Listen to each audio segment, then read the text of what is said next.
Chapter 6, Compensation and Benefits. Matching compensation with core values. It is the approach to all talent policies, including compensation, should reflect and reinforce organizations' core values and goals. Goals of a compensation plan. The goals of compensation are to attract people to work for your organization and to retain people who are already working in the organization. A compensation package can include salary, bonuses, healthcare plans, and a variety of other types of compensation. World at Work offers several certifications in the area of compensation: Certified Compensation Professional, Certified Benefits Professional, Certified Sales Compensation Professional, and Certified Executive Compensation Professional. First, the compensation package should be positive enough to attract the best people for the job. An organization that does not pay as well as others within the same industry will likely not be able to attract the best candidates, resulting in a poorer overall company performance. Once the best employees and talent come to work for your organization, you want the compensation to be competitive enough to motivate people to stay with your organization. Although we know that compensation packages are not the only thing that motivates people, compensation is a key component. We discuss other motivations in managing employee performance in page 288. Third, compensation can be used to improve morale, motivation, and satisfaction among employees. If employees are not satisfied, this can result not only in higher turnover but also in poor quality of work for those employees who do stay. A proper compensation plan can also increase loyalty in the organization. Pay systems can reward individual or team performance and encourage peak performance.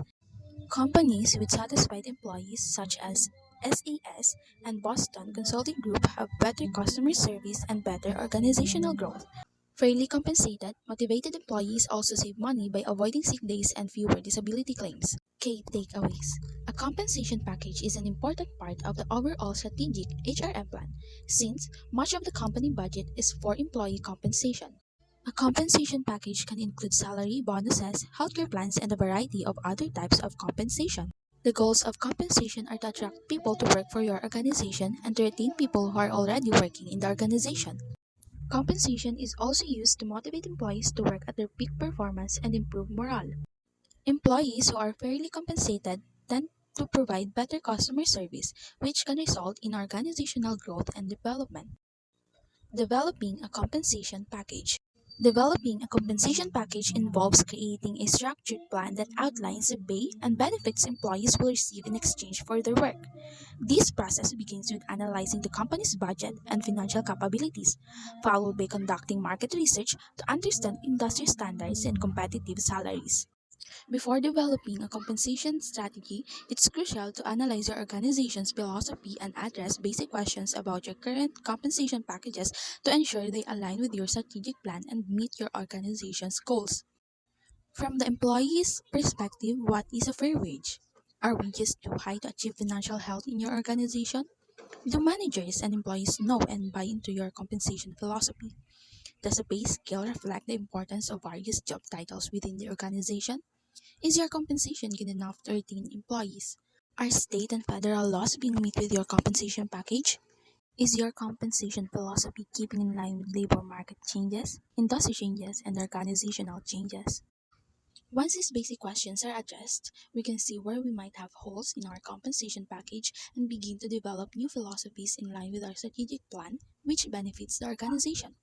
Some possible compensation policies might include the following. Are salaries higher or lower depending on the location of the business? Are salaries lower or higher than the average in your region or area? Should there be a specific pay scale for each position in the organization, or should salaries be negotiated on an individual basis? What balance of salary and other rewards, such as bonuses, should be part of your compensation package? When giving raises, will the employee's tenure be a factor, or will pay increases be made based only or a combination of both? Internal and external pay factors. Compensation packages are influenced by both internal and external factors. Internal factors include a company's financial health, compensation philosophy, job evaluations, and position worth. External factors such as industry trends and regional cost of living maintain external equity. Balancing these factors is crucial for creating fair, competitive, and effective compensation package. Key takeaways. Before beginning work on a pay system, some general questions need to be answered. Important starting points include questions ranging from what is a fair wage from the employee's perspective to how much can be paid but still retain financial health. After some pay questions are answered, a pay philosophy must be developed based on internal and external factors. Some companies implement a market compensation philosophy which pays the going market rate for a job. Other companies may decide to utilize a market plus philosophy which pays higher than the average. A company could decide its pay philosophy is a market minus philosophy which pays less than the market rate. For example, an organization may decide to pay lower salaries but offer more benefits. Once these tasks are done, the HR manager can then build a pay system that works for the size and industry of the organization. Types of pay systems. Once you have determined your compensation strategy based on internal and external factors, the next steps involve evaluating jobs, developing a pay system, and considering pay theories when making decisions. Job evaluation is crucial as it helps establish the relative worth of each job within the organization, ensuring fairness and equity in pay. Developing a pay system involves selecting the appropriate types of pay, such as base pay, incentive pay, skill based pay, or competency based pay, depending on the organization's goals and the nature of their job roles. Additionally, it is essential to consider various pay theories such as equity theory, which emphasizes fairness in pay relative to others, and expectancy theory, which links performance with rewards. These theories can guide the development of a compensation system that motivates and retains employees. Determining the mix of pay involves balancing fixed and variable components, ensuring that the compensation package is competitive and aligned with market standards. It is also crucial to consider legal implications such as compliance with the Fair Labor Standards Act, Equal Pay Act, Title VII of the Civil Service Act, Americans with Disability Act, and Family and Medical Leave Act. Additionally, state-specific laws must be taken into account to avoid legal pitfalls and ensure that the compensation strategy is both effective and compliant. Job evaluation systems. This is the figure of the process of implementing compensation strategy. As mentioned when we discuss internal and external factors, the value of the job is a major factor when determining pay. There are several ways to determine the value of a job through job evaluation. Job evaluation is defined as the process of determining the relative worth of jobs to determine pay structure. Job evaluation can help us determine if pay is equitable and fair among our employees. There are several ways to perform a job evaluation. One of the simplest methods used by smaller companies or within individual department is a job ranking system. In this type of evaluation, job titles are listed and ranked in order of importance to the organization. A paired comparison can also occur in which individual jobs are compared with every other job based on a ranking system and an overall score is given for each job, determining the highest valued job to the lowest valued job. Table 6.1 Example of a paired comparison for a job evaluation. Based on the paired ranking system, the sales director should have a higher salary than the project administrative assistant because the ranking for the job is higher. Likewise, a receptionist should be paid less than the project administrative assistant because this job ranks lower. Another type of job evaluation system is the point factor system, which determines the value of a job by calculating the total points assigned to it. The points given to a specific job are called compensable factors. These can range from leadership ability to specific responsibilities and skills required for the job. Once the compensable factors are determined, each is given a weight compared to the importance of the skill or ability to the organization. When this system is applied to every job in the organization, expected compensable factors for each job are listed, along with corresponding points to determine which jobs have the most relative importance within the organization. Tompkins County in New York uses a point factor system. Some of the incompensable factors include the following: knowledge, autonomy, supervision, psychological demands, interpersonal skills, internal and external contacts. Another option for job evaluation is called the Hay Profile Method. This proprietary job evaluation method focuses on three factors called know-how, problem solving, and accountability. Within these factors are specific statements such as procedural proficiency. Each of these statements is given a point value in each category of know-how, problem solving, and accountability. Then job descriptions are reviewed and assigned a set of statements that most accurately reflect the job. The point values for each of the statements are added for each job description, providing a quantitative basis for job evaluation and eventually compensation. An advantage of this method is its quantitative nature, but a disadvantage is the expense of performing an elaborate job evaluation. Pay systems. Pay grade is a method used to assign pay to employees based on their performance.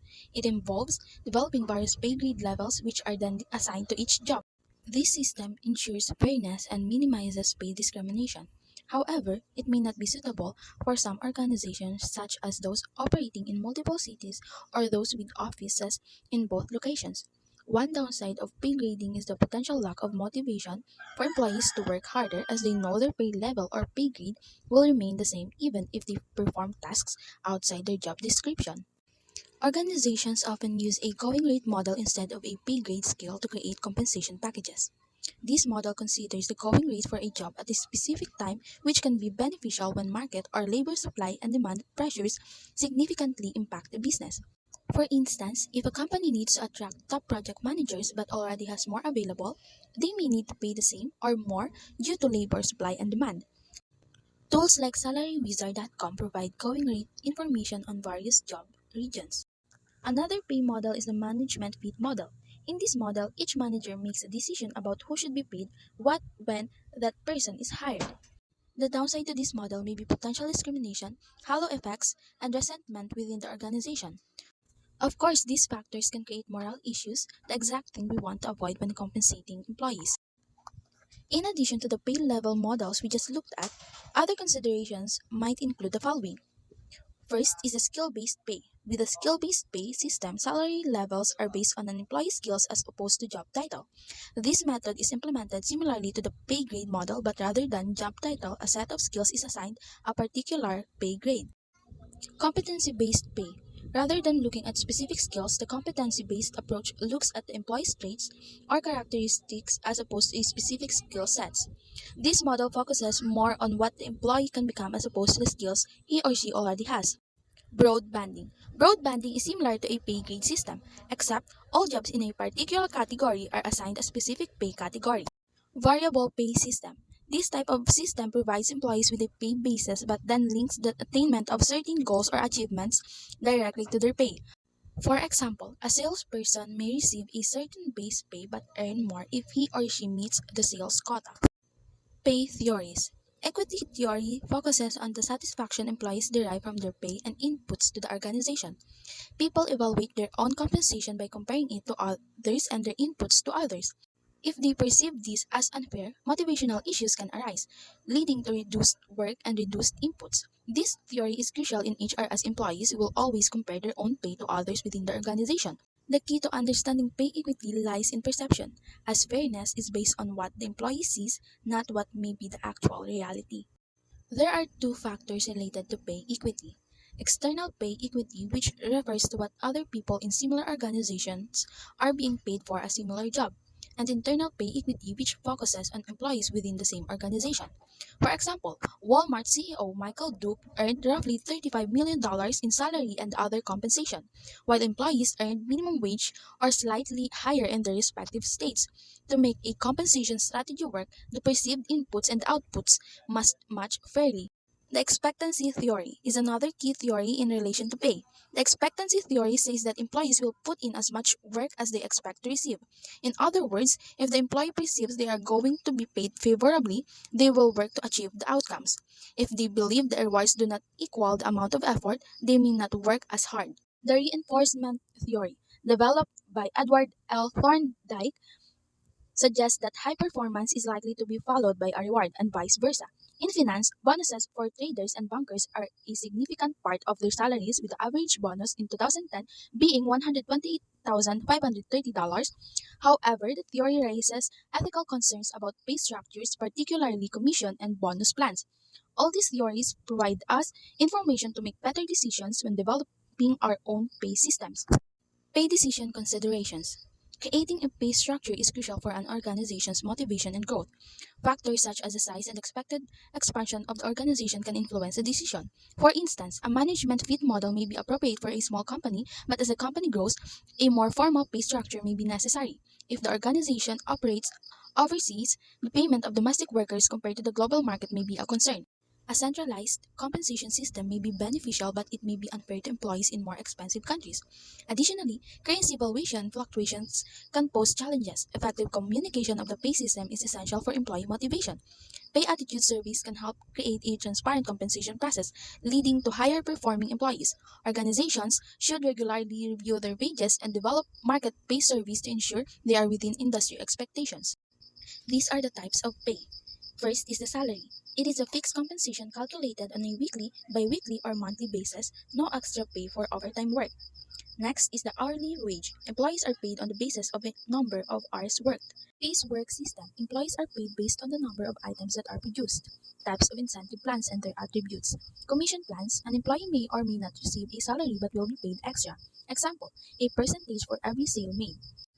Bonus plans. Extra pay for meeting or beating some goal previously determined. Bonus plans can consist of monetary compensation but also other forms such as time off or gift certificates. Profit sharing plans, annual bonuses paid to employees based on the amount of profit the organization earned. Stock options, when an employee is given the right to purchase company stock at a particular rate in time. Please note that a stock option is different from the actual giving of stock since the option infers the employee will buy the stock at a set rate, obviously, usually cheaper than the going rate.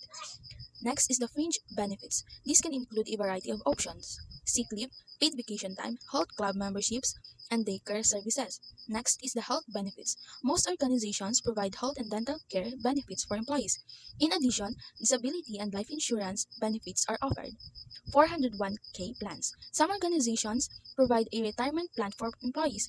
The company would work with a financial organization to set up the plan so employees can save money, and often companies will match a percentage of what the employee contributes to the plan. Types of pay. A pay system involves dividing the total pay system into pay, incentives, and other types of compensation.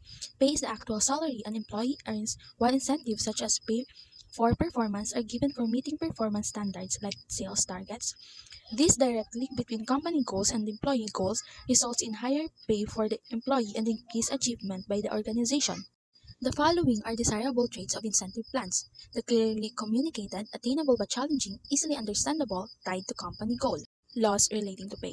The concept of comparable worth, which suggests equal pay for the same job, is a contentious issue in pay systems. However, evidence shows that women often earn less than men in many industries, with an average wage of 79 cents for every $1 a man earns. This gap is even wider for women of color, with African American women earning 69 cents and Latina women earning 59 cents. Many publications state that women earn less than men for a few reasons. First, women work fewer hours because of family care and maternity leave. Second, the career path or job choice of women tends to be lower as a whole. Third, there is a bias favoring men as the breadwinners and therefore they are paid more.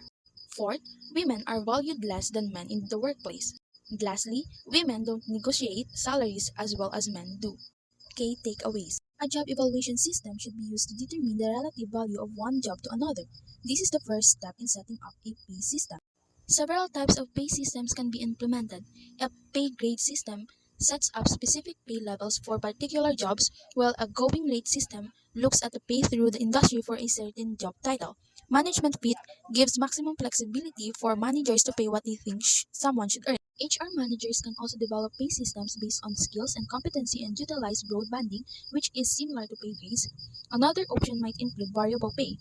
There are several motivational theories in regard to pay. First, the equity theory says that people will evaluate their own satisfaction with their compensation by comparing it to others' compensation. The expectancy theory says that people will put in only as much work as they expect to receive in rewards. Finally, the reinforcement theory says if high performance is followed by a reward, high performance is likely to happen in the future.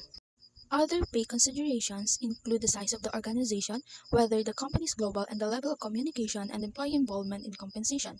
HR managers should always be aware of what others are paying in the industry by performing market surveys. There are several laws pertaining to pay. Of course, the EEOC ensures that pay is fair for all and does not discriminate. FLSA sets a minimum wage and establishes standards for child labor. FUTA requires employers to pay unemployment taxes on employees, and FECA ensures that federal employees receive certain benefits.